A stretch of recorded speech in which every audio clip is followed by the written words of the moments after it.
What up, y'all? Welcome back to Pics or It Didn't Happen. I am the Jew. I am joined by my homie Yeti. What up, y'all? I want to officially announce for our listeners, we are absolutely now on iTunes, Spotify, Anchor, Buzzsprout, YouTube, and like any other fucking place you check out podcasts. So I just wanted to get that out of the way. We have official confirmation on that shit. Yeah, we've been on it. He just didn't realize it. Plus, good job remembering that whole damn list of places. I mean, it's a decent sized list, but I mean, we got all this shit because I guess everybody thinks that we know what the fuck we're doing. So, in lieu of that, I will throw it to our guest today. You want to say what's up, dog? Hey, what's up, everybody? Thank you for having me on, guys, for real. Maybe tell them who you are for the uninitiated.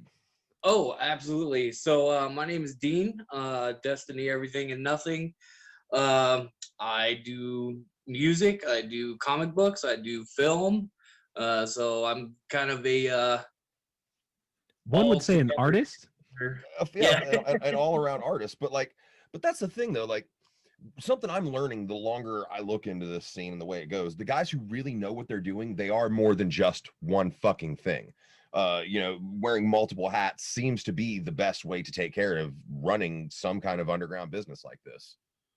Oh, dude, absolutely. If you don't have $1 million to hire a team, you're your own team unless you luck out. I lucked out. I have one of my best friends, Danny, who helps me, and another one of my best friends, Rune, and they are very much behind the scenes 24/7, because it's a lot to undertake when you're doing so many different projects at once.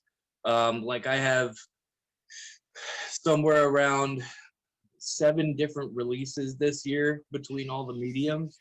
Fuck, that is prolific, dog. I'm trying. Hey, I'm trying to be one of the big boys. Hey, but you know what? You've got the right mindset, the right attitude to get there. And I hate to say it, but the attitude is fuck it, I'll do it myself. Right, exactly. And I took that approach for a long time, and I just after a while, it first of all, it burns you out, and then second of all, you miss a lot of things when you're just doing it yourself.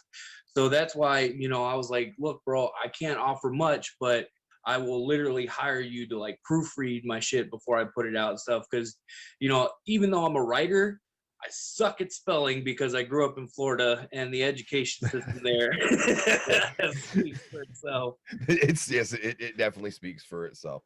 So I guess we'll go down this. We'll go a block by block because you have so many things you do. So let's start with the music. What got you into wanting to perform this kind of fucking this kind of theater, this kind of music that we all love? Well, I mean, honestly, here's the thing, man. I've been doing this. A lot of people don't know. I've been doing this for like 16 years now. But only recently, I want to say in the past 2 years, have I really owned my craft and done what I really wanted to do. Back when I first started out, I was in a group called Southeast Devastation, and literally, I was living in a flop house with like 20 other kids, and because I had a really fucked up past, but basically I was on my own, and I found these group of kids, and then I was like, yo, let's put together a music group just for the hell of it. And we would start doing house parties and stuff like that. And then it would get to where there was like 200 people in a single bedroom apartment watching us perform. And I was like, well, we need to like find venues and stuff now. So I really never thought that we would start doing music like that. And then we played our first gathering, and then, he went to jail. So I started another group, and, it was a really, I did about 12 albums under the name Two Face and different projects, but they were not good quality. A lot of it was about, partying and drugs and, all that stuff. And then, so that was what led to where I am now as far as music goes. I did a couple tours then as well. I toured with my homegirl, Miss Kisa, and Psycho Jesus. We held a bunch of indie shows in Florida. But then, about five years ago, my mom passed, and I took like 2 years off of music, and I was like, I love music. I love the atmosphere. I love horrorcore. I love everything, but this is not what I've wanted to do musically. So I literally sat down for a year and was like, all right, what do I want to do? These are the goals I'd like to meet. These are the stage shows that I want to do, because like for me, a musical experience, yeah, going to a concert to see somebody rap on stage or do whatever on stage, that's dope. But I have always wanted to be more theatrical. Alice Cooper and Rob Zombie are two of my biggest influences. So that's what I'm pushing towards. And if you watch the live show, I started incorporating a bunch of props and stuff. But yeah, I feel like just even when I came back and rebranded as Dean, um, myself, which is I wanted to be more true to who I was, monster shit, what really made me go, not so much the party in and the sex songs and all that stuff. That was like for when I was a teenager. Now it's more, I try to tell stories better, stuff like that. And so I'm definitely putting more thought into what I want to do with each album. The art, I get as many artists as I can, digital artists that draw and stuff to do different merch looks and cartoons and stuff like that. So I just wanted to be a fully immersive show in the next couple of years, which is what I'm heading towards. And I'm not just talking about like props on stage and stuff. I want to actually start pumping smells into the crowd for songs, because I have a song called Human Barbecue, and there's this scent from Froggy's Fog that's barbecue. So I want to get fog machines that pump barbecue smell in. I want to get That's actually really fucking cool. I'm gonna be honest, that's gonna blow motherfucking people's minds on that last tip for real. Oh yeah. dude, yeah, and I want to take it to the next level because I feel like our genre deserves that. Well, I mean, and this is no disrespect to anybody who does this, but at some point, if all you're doing is walking back and forth on the stage, you're going to lose this audience. You have to bring something more than that. And that's something that I've been talking with a lot of cats where, yeah, you can rap, but what else can you do? Right. And me and my homeboy Danny, who I said is kind of like my unofficial manager. I have Drew Nairo the Madman, who's my tour manager, but Danny's more my like actual paperwork manager. We're developing because I have 3 albums that's going to come out before New Year's Eve. One's an all rock album called Space Age Vampire, which is coming soon. And then one's an all hip hop album called Poltergeist. And then the third one, we haven't released a name for it yet, but it's a blues album. Really? So what we're going to do is basically set up a storyline that from the beginning of the show, you're going to see on stage, on screen, different type of visuals that go along with each song. Then there's breaks in between, and we'll do like little skits on stage with people on the screen. So I want to make it a very super interactive show, and that's what we're headed towards for 2022. I mean, that's a hell of a thing to be looking forward to when concerts come back. Jesus. Yeah, I can tell you the next 2 tours that I do, the one in July and the one in October. I'm going to be doing a tour in October that's at 10 different haunted houses across America. And, those are going to be more of the brick and mortar shows. I have a bunch of props that I'll bring with me and stuff, but we're really trying to develop this cool stage show for next year. That's where I'm trying to head.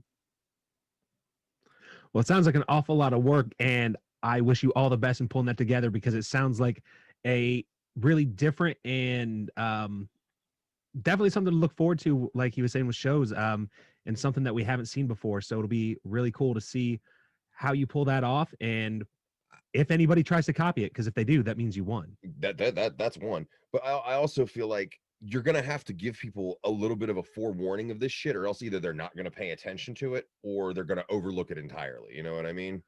Right. I don't know, if I smell ribs, I might just get hungry. Well, yeah.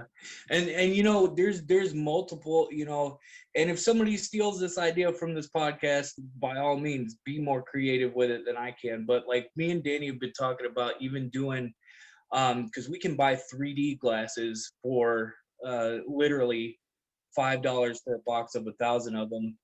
Designing a stage set that's completely 3D glow in the dark reactive, and handing out glasses with tickets, so that you wear the glasses during the show and everything kind of pops out at you and shit. So we're working on a lot of different ideas. All right. Well, can you tell us a little bit more about the Space Age Vampire project? Yeah, absolutely. So it's it's a 6-song EP with a couple of skits in between it. It's been being produced all by Loki, as far as the mixing and mastering. Um, and I wanted to do forever. I wanted to do a rock album, and I lucked out and found this guy in Brazil who's basically a one-man band, and he composed this entire album front to back. And then one of the songs I hired a violin player to be on. One of the songs called Ghost Train, I hired a harmonica player to be on. Um, there's only one collab song that features my manager Danny and Batty Bat, which is Loki's lady. Mm-hmm. And it's awesome, man. It goes from like a Alice Cooper sounding album to a very hardcore Queen of the Damned sounding album, and then into a southern rock type of album, and it ends up with like this crazy song called Rock and Roll Freak Show. So I think people are gonna dig it, man. I hope so. Well, you know, that's something that we talk about a lot, though. You have to take chances. You can't just stay in one mold. And you know, like I said, good on you for taking that shot, because if you have an established audience, there's a chance that they might not dig this. But again, you make music for you. Like everybody says they want to make things that appeal to their fans, but it sounds like artists are their most happy when they are making music that is for them. Oh, 100%, 100%, man. Like I've done a shit ton of rap songs, you know, and I've only done a few rock songs, and I feel like I I flourished as an artist more when I did the rock stuff. So that's why I really wanted to focus on this and see where I could push myself, and see if I could, you know, make this as good as an album as it sounded in my head. And you know, I'm pretty proud of it, man. It's definitely different, coming from our genre. You know, I'm sure there's going to be a lot of people that don't like it, uh, you know, because it's not hip hop. But people that grew up with, like, you know, the showman of rock, you know, Slipknot, all that, I think they're going to find an appreciation in it somewhere. Now, you mentioned Slipknot. When you do these, will you be going on a specific Space Age Vampires tour? And will you have a live band with you when you do that? And will they also be in gimmick, quote unquote?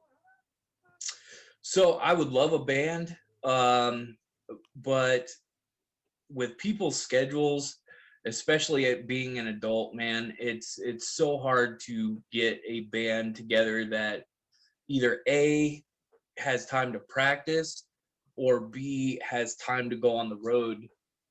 Because a lot of the dudes that I've met here in Georgia, they were like, yeah, I'd love to do that, but I got kids, I got to work, you know, to support my family.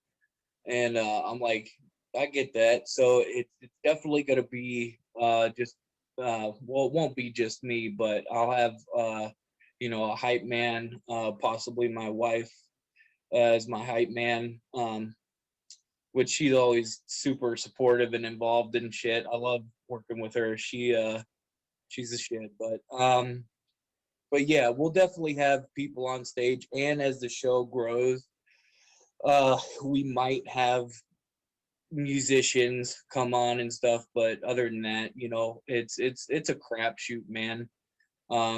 Because it's, like I said, it's hard to find people that are dedicated to your art the way that you are. Oh yeah. Especially if they're not getting a 4-number paycheck, Right. But So I guess that pretty much. I guess that touches the music. We could get a little bit more into it, but I wanted to talk about the Autumndale series because we got to watch a little bit of it. I wished I'd watched more, but what an ambitious fucking thing you're doing there, man. Just like that's like I'm trying to find my words because I get high and I forget things, but like insane, yeah, crazy, because like stupid. I won't go that far, but just the idea that just this whole connected fucking thing, and at the level that you're doing it at, mostly that's shit you see on the big screens, but like good on you for fucking for being creative enough to be able to pull that together. Could we talk about that for a little bit? Yeah, first off, let me say, yay, mental disorders. Because holy shit, that's where it comes from, man. I call it imagination diarrhea. It just keeps coming and coming and coming. So, but yeah, dude, I've taken 9 years to develop everything. And at first I didn't know what direction it was going. I had all these characters in mind, and then over the years, as I told the story in the comic books, and then we switched to the film medium, and I was like, holy shit, it's all coming together, and I finally figured out what I wanted to do with it. And you know I am a sucker for nostalgia, Most are. because I grew up a fat loser kid that only had movies and stuff, you know what I'm saying? So Mm-hmm. I wanted to take little pieces of everything that I've ever loved about film and kind of intertwine my universe. I've always been a big fan of people that create universes, shitty people they may be or not, like um, you know, Walt Disney, uh, George Lucas, Jack J.K. Kirby. Rowling. Yeah, so anybody that can do that, I've always respected, and I was like, I want to do that. So now that we have the blueprints to the entire universe up until I have 3 more major films planned, a backstory series called Autumndale Origins, and then a second season of the paranormal show. We have all that planned, and it's basically going to be if Men in Black, the agency, started a Avengers group of all horror icons. I'm talking Gilman, which was Jimbo the Fish Man from the last movie, Dollface from my first movie, Porcelain. Mm-hmm. There's a vampire chick named Victoria who's 500 years old. These are all the good guys that I've slowly been creating through horror movies. And then there's the next week, or probably when this airs right now, there's a short film coming out called The Jinx. And he is the ultimate big bad guy of Autumndale. And you're going to finally get to meet him. And dude, the actor that played him was phenomenal. Like, I'm so excited for you guys to see this. But yeah, everything connects. We have the website that shows you all the characters and how they connect, and we're gonna keep monthly releasing things to where it all makes sense. So when you first started doing that, you said it sort of started off more as the comic, and then you switched it over to the film. How was it something you had? Did you was it something you knew from the beginning you weren't sure what you were going to do, or did it just sort of, this is what I want to do, and it just sort of, as you're going, it just sort of started changing in your mind? Snowballing, as it were. Yeah. Uh, I wish I could say that I had a hand in it, but the stories themselves connected themselves. You know what I mean? The more that we did, the more that the Autumndale universe kind of just told me what to do. And that sounds crazy as shit, But but that's also the way Stephen King spoke about the gunslinger, though. He never said that when he said he would have to take time off from it, because he said the story itself wouldn't let itself be written until it was ready. right. And it does sound crazy. It sounds extremely crazy, but it's true. I would write one story, and then in the beginning I had about 12 stories and 12 ideas mapped out. And then I did one, I did two, I did three, and then it was just like, these are all connected because of the town. Why uh why can you not make a linear thing of this? And what's cool is even when we get to the end of this story, the town still exists. So we have unlimited time. We can go all the way back to the 1700s where the town was first established, and we can go all the way to the year 3000 with our storylines. So I mean, there's just endless possibilities for what we could do with these main characters. All right, let me ask you this: if a Hollywood douchebag guy came knocking on your door, and he said you had to adapt, he was asking you for permission to adapt one of your stories, you would have full control of it. This wouldn't be something where you would be pulled out of it. You'd get full control, but it would be given the multi-million-dollar Hollywood shine. What would you pick? Jinx, just because he with the budgets that I work on, he's never gonna be portrayed the way I would want him as if I had a multiple $1 million budget. Because like when I say he's the big bad, like his whole life is based on vengeance. And he I don't want to give too much away, but he ends up splitting open the earth, and these crazy monsters coming out of the ground and stuff. At least that's how it was in the comic books. Do I think I'll ever be able to pull that off with the budgets that I work with? Absolutely not. So we're gonna have to figure out a different way to do that. Oh, definitely. Would definitely play with camera angles and things like that, because I've seen some, and actually YouTube has some of the craziest videos I've seen, like with people doing burial scenes. Right. It's crazy some of the stuff they're able to pull off, and they're like, yeah, we just dug a hole and like we put this guy in it, and then we just did this weird angle where you couldn't see. I was like, I would have never in my life thought to even try to do that. Right. Yeah, no, it's crazy the things you come up with. And you can definitely tell in my filmmaking series, each one I do gets better, because when I first started doing film, I had no idea what I was doing. I literally had somebody say, look, I see your stories, I see your potential. Here's $5,000 to invest in a beginner kit. Get started. So I literally bought myself a computer, I bought myself a camera, and I bought myself sound equipment, and that's how Porcelain was made. As you could tell, I wanted to give it that old VHS feel, because Yep. With the cracks and the pops. yeah, it was so, the effects were so poor because we had nobody on set that knew how to, like, when she shoves the machete in me and it's just like I had no idea how to pull that off, so it looks horrible on camera, but because I added the VHS kind of feel to it, it gives that reason to be cheesy.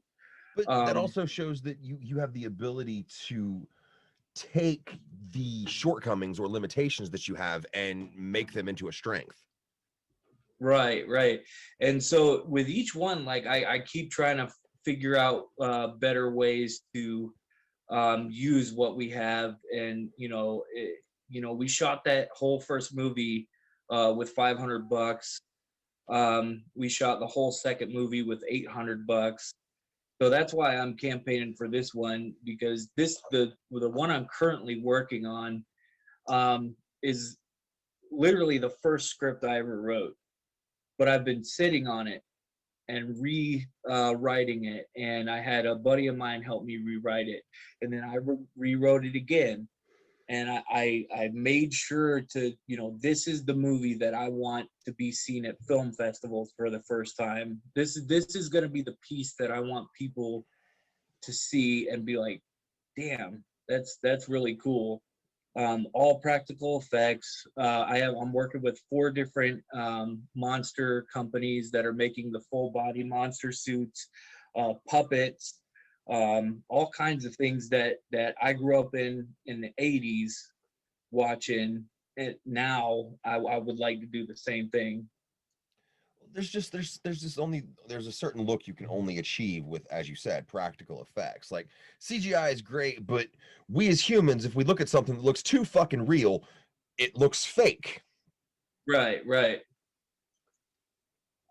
And yeah, there's nothing that beats, and when I was sitting down with my assistant director the other day and we were going through all the different practical effects, I just started getting so excited, because I was like, all right, we're going to need 10 gallons of blood for this scene. We're going to need at least a 5-gallon bucket of pumpkin guts for this one.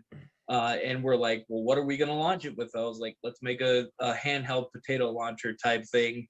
And, and like, we're talking about all kinds of different crazy shit that we can do to get these effects, man. And I actually hired a makeup artist for this one, and her name's Elena. She works at a local haunt. And dude, I'm so excited. That's why, like, this campaign, I've done a lot in the past, but this one's the most important one I've ever done in my life, because this movie, I don't deserve the money. The story deserves the money. You know what I'm saying? Like, take me out of the equation, but if you read this story, both 92.3 The Scream and Night of the Pumpkin People, because it's a double feature. If you read these stories, man, you would instantly picture what was going on in your head, and you were like, and it's like, damn, that needs a budget. That these monsters need to be physical, So take me completely out of the equation. The script itself deserves a good budget. So if we don't fund this one, I'm gonna refund everybody their money and just wait, sit on it again, or put the money into a smaller project if everybody's that donated is okay. But if we don't at least make our halfway point in the goal, that is what I can make the movie for. But if we don't make that goal, then I'm gonna sit on this script, because it's too important. I mean, that's cool though, that it's so important to you that you're willing to make sure it gets made. It gets made the way you want it to, as opposed to just shitting it out. Right, because I've done that. I've done that already. With Porcelain, I wrote it a lot more dark and gritty, and we had bigger things in mind, and with bigger effects and stuff like that. But I was like, you know what? In order to get my name out there, in order to do this first director thing, I have to do this. So I made it happen with what I could get. But this one, it's different, So, who do you think are some of the direct? You said that Cooper and Zombie were some of your musical influences. Who do you think some of the directors you'd say would have influenced you? Oh man, that's a hard question, because as far as a business aspect, Kevin Smith, because Kevin loves his movies so much that I love the fact that he takes them out on the road and does the road shows and shows the movie and then talks to the audience and stuff. That's what I want to do. That I want to take these films out on the road.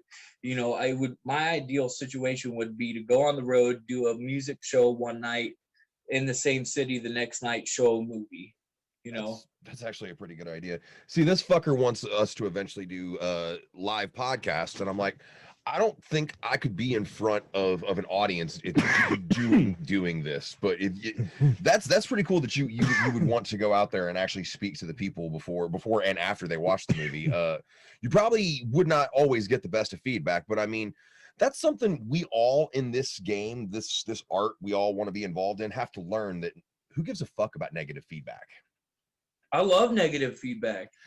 I say the same shit. I'm like, bring on the fucking haters. I love this. I've waited for this. I got free space in your head, motherfucker.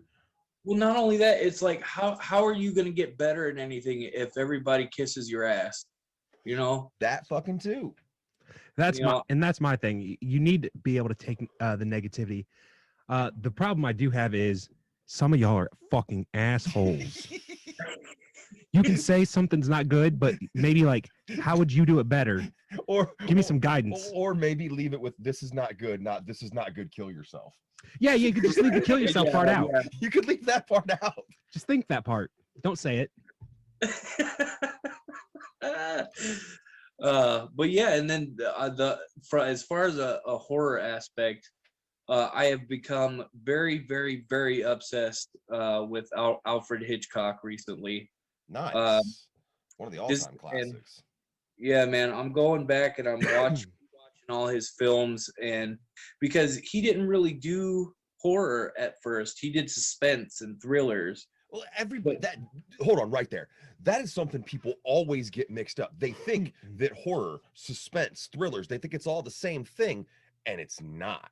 It's such a huge, different, fucking vast category, and I feel like that's something that the casual movie-going public fucks up. And when they go and they see a movie that is a suspense movie, and they come out like, well, why didn't anybody get ripped to pieces? You went to the wrong fucking movie, dog. That's why. Right. And also, you can have a horror movie without suspense. There's a lot of horror movies out there that don't rely on suspense. They rely on effects. They rely on blood. They rely on gore, or they rely on the shock of the monster appearing or something like that, and they have no buildup. But that's also why I think Jordan Peele's movies get a lot of flack, because Jordan Peele comes at horror from a very suspenseful, very psychological. Not what you're afraid of tearing you to pieces, but what you're afraid of on the inside of your mind. Like, I liked Get Out. I felt like it got some of the more negative reviews because people they immediately took it politically. But if you look at that story, that is psychologically fucking horrifying. The idea of somebody taking your fresh body and just dropping their mind into it. Yeah. And there you are in the sunken place watching it all. Right. Absolutely, dude. And that's why I'm looking forward to seeing what he does with Candyman, because that's definitely a slasher flick. Right. So if he could put that type of think through the movie plus the gore, I think that shit's gonna be dope. I wasn't expecting you to bring up Jordan. I actually, since we're on the subject, I like a lot of his horror movies, and it's cool to see somebody who has such a comedic background focus on the darker sides of entertainment, because usually that's when you get some of those more wicked comedic things that happen as well. Oh, dude, look at Eastbound and Down. Help me out. Danny McBride. Danny McBride just did the last Halloween. He was one of the writers on the last Halloween movie, and I didn't expect that from him either. And then you look at, Tusk was cool, but Red State, one of the most crazy fucking movies. That's funny. We have a story about Red State. Yeah. We tried to fucking watch it and couldn't find it anywhere. So okay, I'd watch Tusk and he'd watch Red State. We had but he hadn't seen Tusk and I hadn't seen Red State. So the plan was we were going to watch Tusk, and then and then we were going to watch Red State. So I watched Tusk for the second time when I swore I'd never watch it again, because it's that kind of fucking movie. It's a good movie. It's a great movie, but man, oh fucking man, you only need it one time. But Michael Parks was amazing in that movie. So good, so very good, and so was Johnny Depp. But so the end of the story though is we never were able to find a place to stream or buy Red State for it to get here in time. So it's funny that you bring that up because that's just a little part of our history. Yeah, dude, Red State's hard to find, and I don't know why, because that is literally, unless you're looking for like stoner comedy, but that's literally Kevin Smith's best piece of work in my opinion. God damn, that's saying something. I mean, dude, look at the cast: John Goodman, fucking God, who else was in that? Anyways, awesome cast, awesome story. It's basically a big middle finger to the Westboro Baptist Church. Oh yeah, Michael Parks again in that movie as the Reverend. It was just so good, so good. I always forget that that's Quick Draw McGraw from fucking Dusk Till Dawn. Yeah.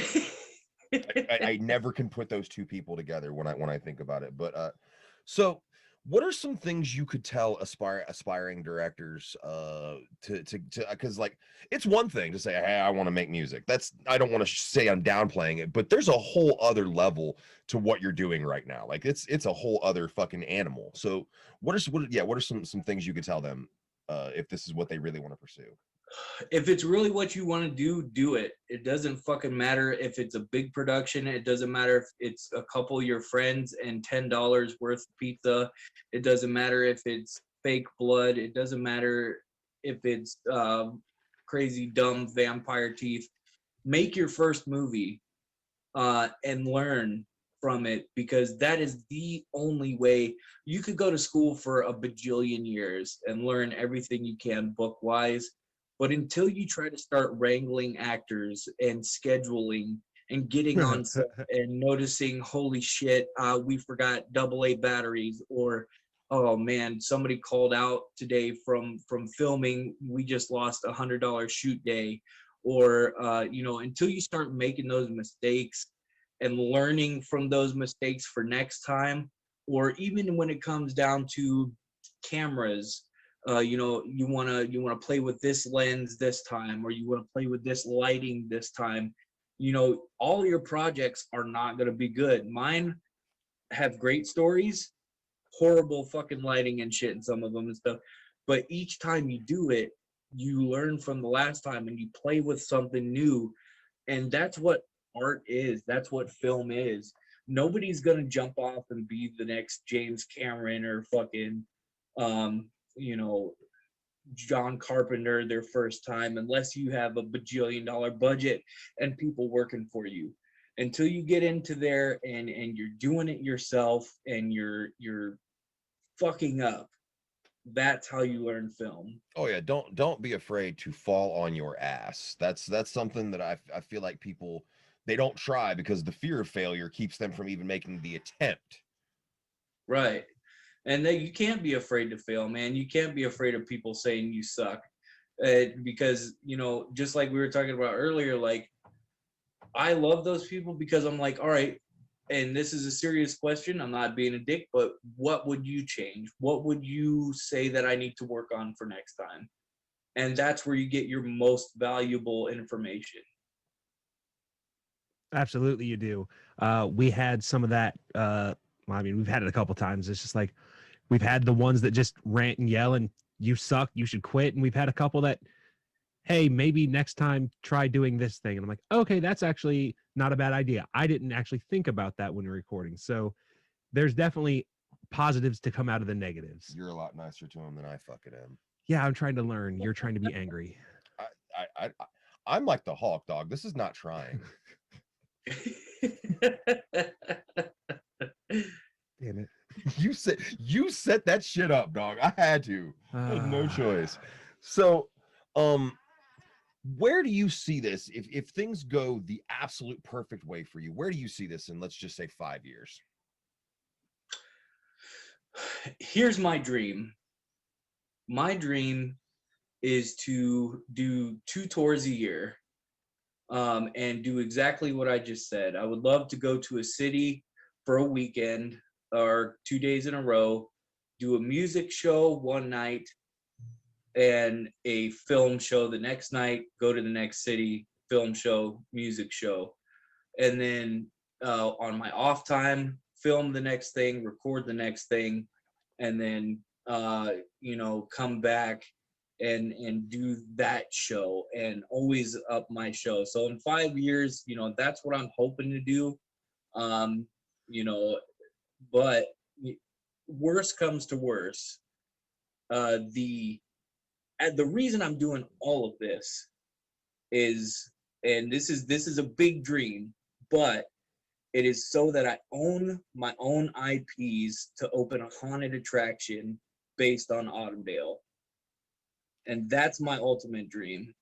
Fuck yeah, that is hella forward thinking. That's like, and you wouldn't have to worry about paying anybody because it's all your established properties and shit. God Right. damn, I was not expecting that. Yeah, that's definitely different. So you said with the touring and everything, and so if you were able to do, once we get back to the everybody's touring again, and that happens, Whenever that happens. so if you were able to go on tour with like a big national act and you could actually have a rider, what's the crazy thing that you would put in that rider? Oh fuck, dude. I've always been poor, so I don't know the things. Same. I know that feel, bruh. So I don't know. Okay, so if I could do my ultimate rider, it would probably be, because I don't drink much or at all, even really much anymore. So I would do 12-pack of root beer, a pizza, and always have a TV with some random assort of DVDs there. That's my rider. So I could eat, drink root beer, and watch a movie after the show. I would specifically ask for the acid that drove the lead singer from Pink Floyd insane. I don't know if they're gonna be able to find that. That's why it's an impossible rider. If I ever get to be that kind of a celebrity, if I ever get to be that kind of a fucking level, I'll make sure they can never keep me satisfied. Oh wow. Dude, now that you got me thinking, I'm gonna think about this for months. And because I just don't know. I've never, I would love somebody to pay my gas to play a show. That's what. That's kind of where we are. Like, just somebody pay for my gas, for and I'll be there. Just pay me the gas. Just pay the gas. We don't even give a fuck anymore at this point. A rider, fucking. Well, goddamn, man, this has been fun as fuck. I would love to have you, if you ever want to come back on, please hit me up, let us know. And for those that were not there for the drop, D.E.A.N will be involved in the catacombs. Pics It Didn't Happen will be involved in the catacombs.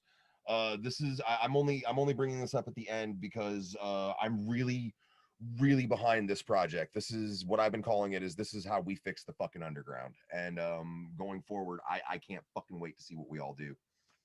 And you know what? I'm glad you said that, because I did very much want to bring this up, because here's the thing, man. Like, I bust my ass, man, and there's a lot of places that spotlight certain artists, which I don't hate on. There's a lot of places that spotlight the big underground artists like Twisted, ICP, and stuff. And there's a few underground sites here and there that will help post something or whatever. But straight up, there is nowhere that I could feel a sense of community in horrorcore like we used to, or B, promote myself to people that I think would like to hear it. You know what I'm saying? I can go to all these other music pages that are like, promote your music here or do this or whatever. And it's always like rock and roll pages or, hip hop pages. And, I'm kind of, I make monster music. I don't have a fucking box. And I feel like this is going to be an awesome place to be able to do that and have people there that are 100% there for the wicked shit or for monster shit or for underground shit in general. Well, the perfect thing that was described when we was all talking about it was, you got Zooligans, you got hooligans, you got juggalos, you got fucking people, you got the people who fuck with Team Snuff and the LSP crew. And the thing is we're all the same fucking thing. It's just got a different tag on it. Right. Right. And you know, it'll be nice to be able to have that chance to promote to people, you know what I'm saying? I know that even though I've been doing it for 16 years, because I rebranded, because I'm owning in on my craft, it's I'm starting from the beginning, man. So there's a lot of people out there who don't know who the fuck I am, but that I think would like what they saw if they did. And you know, a lot of times, and I'm just going to be real with you as an artist, a lot of times it's very disheartening when I spend uh 15 hours making a music video and then I push it for 7 months and it's only at 300 views, you know, or it's you know, I do this movie and you know, the poster and the announcement and stuff only reaches 20 to 30 people because of an algorithm. Mhm. um And so that algorithm is such bullshit, and it involves fucking money. Do not even, if I start talking about how much I dislike Zuckerberg, we will never be able to finish this conversation. You really don't like so that guy. I really fucking don't. If I could fight any celebrity right now, I would fight Mark Zuckerberg, and he would not win. So on that fucking note, where can they find your music, your movies, anything to get it at that fucking D.E.A.N material, dog? Where can they find your shit? all right, I'll make it super easy for you. If you want to, all my music stuff is on armyoftheheartless.com. And all of my film stuff, which you can watch every film of mine for free, and learn more about the history and stuff, is at welcometoautumndale.com. So if you go to armyoftheheartless.com or welcometoautumndale.com, you'll find my stuff. You'll find my Twitter, my Instagram to follow. But those are the two main spots. Well, there you guys have it. You know exactly where to go to get all your links and clickables and viewables and internet things. You got any more ables you want to add to that? A Lunchable. God damn it. We'll catch you all in the next one. Peace.